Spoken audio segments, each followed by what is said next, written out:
Hola, hola, Dios les bendiga. Esperamos se encuentren muy bien. En la tarde de hoy tenemos para ustedes un tema muy interesante que se convierte en un momento especial que tú y yo debemos vivir en nuestra vida como cristianos. Así que no te despegues y vamos, acompáñame a verlo. Hoy les hablaremos del bautismo en agua. En el momento de la resurrección, el cuerpo nacerá de nuevo y será transformado de un cuerpo de corrupción a un incorruptible, en un abrir y cerrar de ojos. Eso lo podemos ver en 1 Corintios 15:52. Cuando el creyente no se bautiza, las ataduras permanecen en él, pero por medio del bautismo es liberado de muchas de ellas. Dios ha dejado a su pueblo una serie de mandamientos, estatutos, leyes y ordenanzas que se deben cumplir agradablemente delante de Él. En el Nuevo Testamento encontramos dos de ellas. La primera es la Cena del Señor y la segunda es el bautismo en agua, que debemos cumplirlas cuando llegamos a los pies de Cristo. En el momento en que recibimos a Cristo en nuestro corazón, nuestro espíritu nace de nuevo. Esto lo podemos ver en Efesios 2, del 1 al 2. Y cuando nos bautizamos en agua, nuestra alma recibe la primera ministración. Eso lo encontramos en Romanos 6, del 1 al 11.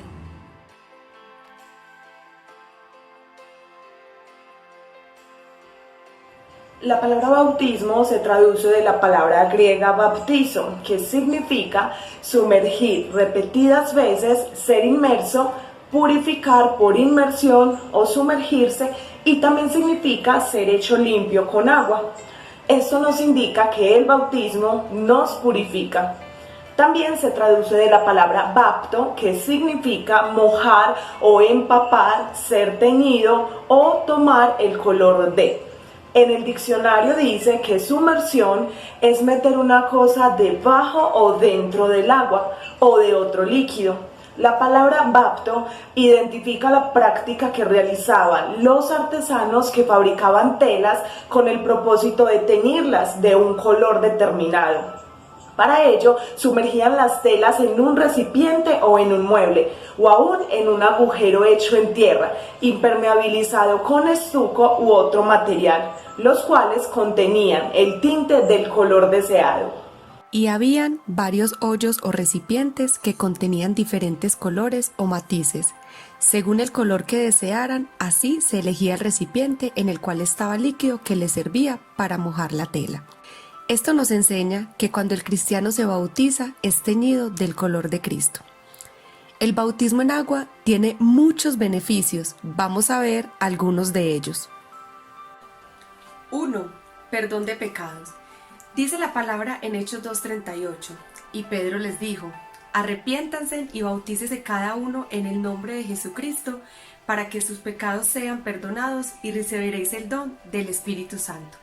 Con esto, la Biblia nos enseña que por medio del arrepentimiento y el bautismo en agua, Dios perdona todos nuestros pecados porque somos limpiados y purificados. La palabra perdón se traduce del griego amnesis, que significa libertad, poner en libertad y soltar de la cárcel del pecado, indicando que el bautismo en agua nos libera de todo pecado y rompe ataduras. 2. Libertad de la esclavitud.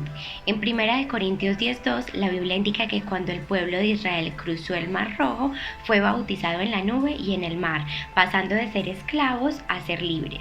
La libertad se traduce del griego eleuteria, que significa ser libre de vivir conforme a nuestros placeres, dando a entender que el bautismo nos libera de vivir en pecado, idolatría, hechicería, brujería, la vana manera de vivir heredada de nuestros padres, para obedecer a Cristo. 3.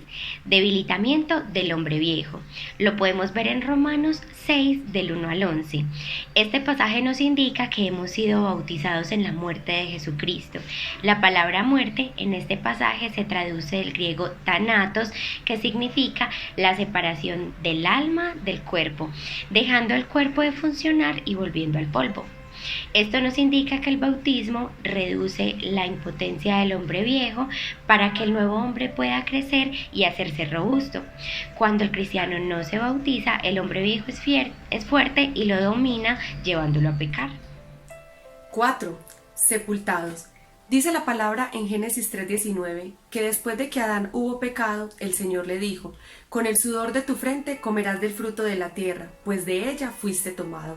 En polvo eres y en polvo te convertirás. Esto nos enseña que el hombre debe morir para volver a la tierra de donde fue tomado. Sin embargo, el Señor dejó el bautismo para que nos hiciéramos partícipes juntamente con Cristo en su muerte y en su resurrección.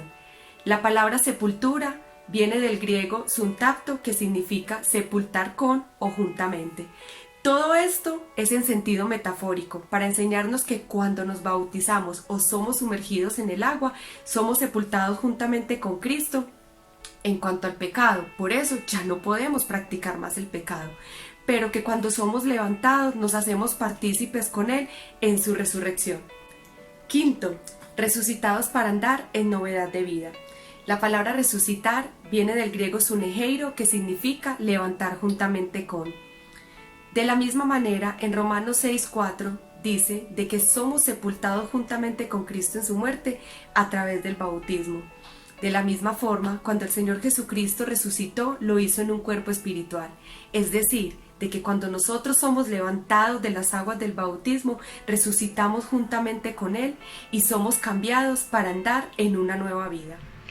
6. Buena conciencia. Esto lo vemos en 1 de Pedro 3:21. El diccionario Vine dice que regenerar es destacar el inicio de un nuevo estado de cosas en contraste con el viejo. Y la palabra conciencia se traduce del griego suneidesis, que significa uno, conociendo con, y el testimonio dado de la propia conducta por la conciencia. Es decir, conciencia es el proceso de pensamiento que distingue lo que considera moralmente bueno o malo, alabando lo bueno y condenando lo malo, y así impulsando a hacer lo primero y evitar lo último. Antes de llegar al Señor, nuestra conciencia estaba llena de pecado, de tal manera que, aunque su función era redarguirnos cuando cometíamos pecado, ya no lo hacía. Pero en el momento en el que llegamos al Señor, obtenemos una conciencia neutra, que distingue lo bueno o lo malo. Y luego en el bautismo obtenemos una buena conciencia. Esto lo vemos en 1 de Corintios 2, del 12 al 15. Séptimo, convertirse en discípulos. En Mateo 28:19, el Señor Jesucristo dijo que el que creyera en Él y fuere bautizado sería constituido en su discípulo. Por lo tanto, el bautizarnos nos habilita para llegar a ser discípulos, es decir, ser trasladados de la categoría de oyente y de creyente a la de discípulo. Octavo, participar de la resurrección. En el pasaje bíblico de Romanos 6:5, la palabra resurrección viene de la palabra griega anastasis, que significa un levantamiento o poner en pie. Por lo que los cristianos que escucharon del bautismo tuvieron la oportunidad de bautizarse, pero no lo hicieron y ellos murieron sin esa condición, ellos no resucitarán. Cuando nos bautizamos, estamos mostrando obediencia y amor al Señor, porque cumplimos una ordenanza que Él ha dejado. Por eso, es necesario que cada creyente lo haga para que al mismo tiempo de obedecer, obtenga cada uno de sus beneficios.